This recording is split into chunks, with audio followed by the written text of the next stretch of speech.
welcome to number 2 of a 4-part piano series for beginners. Today, in just 5 minutes, I'll show you a trick to help you to move around the keys really easily.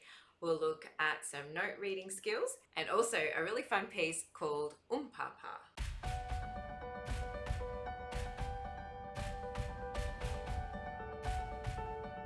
Hi there, I'm Kylie and I love to share easy tips and tricks to inspire you to learn the love of music. So let's get into it with our second beginner lesson on how to play the piano. So one of the first elements that we want to look at is getting our thumb to act like any of our other fingers, even though it operates at a different angle and places differently on the piano. We want it to be as easy and as smooth as the other fingers. So as we step from this note here up to the black key and then sneak our thumb under, we want to think of gliding it in and out. I had a little student this week that was talking about this being like a cave shape with our middle finger over the keys. I was talking about maybe a little mouse going inside the cave or something, and she said, well, we have rats, so I think it's a rat going into the cave. So move this little rat in and out under that third finger cave without moving your hand shape. We want our thumb to just move independently by itself. So let's step under 3 times.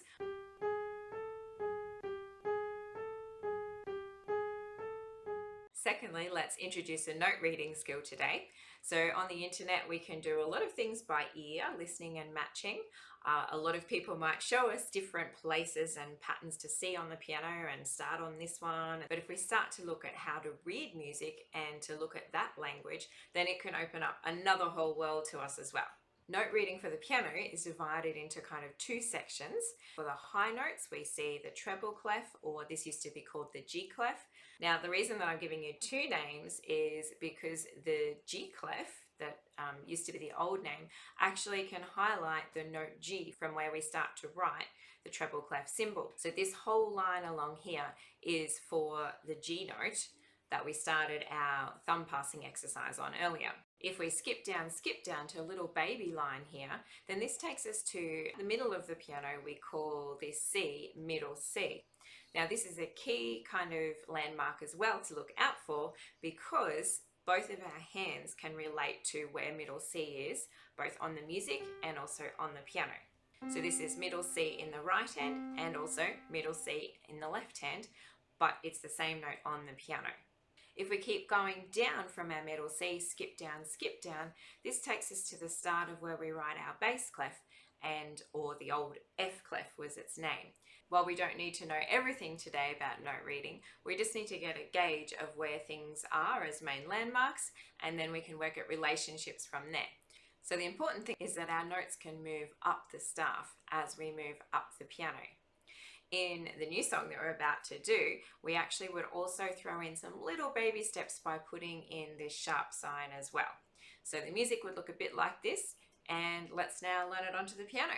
So our piece, Pa, starts on the G note, then we go to our middle finger, thumb sneaking under, up all the baby steps of the piano. When we get to 2 white keys in a row, we just want to play our thumb and then slip in a little number 2 finger there as we go, before we go on to our middle finger onto the black key again. So let's have a play of that first pattern, and when we get to the top, we can repeat the high G note and say Pa.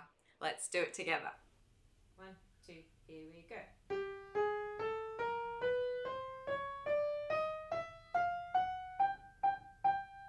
The song then extends into the next section by playing the entire thing all again, but this time we start on the high G note and go up to the next G and play Pa at the top again. 1, 2, here we go.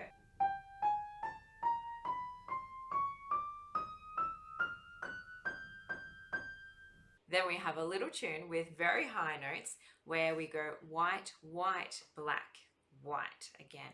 We play that little pattern 3 times, once again, before we play Pa on our top G.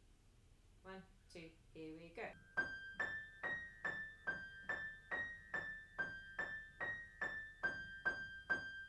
Then we come down that whole pattern. So we start on our top G, come down. As we come to the 2 white keys together again, we use our 2 and our 1. Watch that you don't cross them over there, because that'll help to make it fast and easy for you. 1, 2, here we go.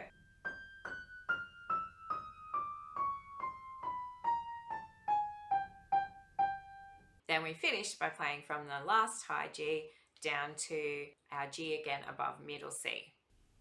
1, 2, here we go.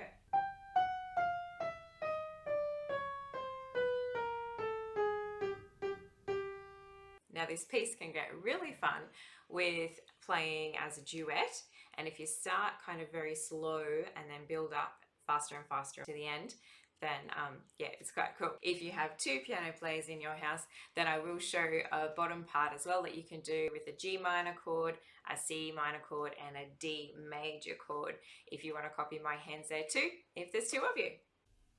1, 2, here we go.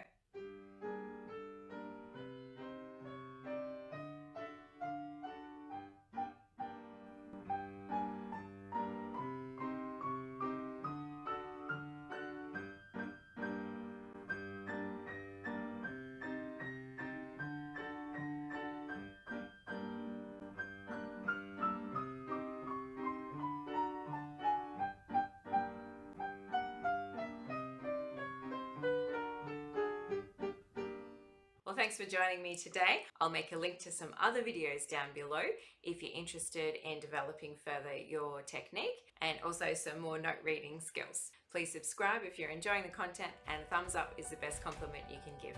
Happy music making!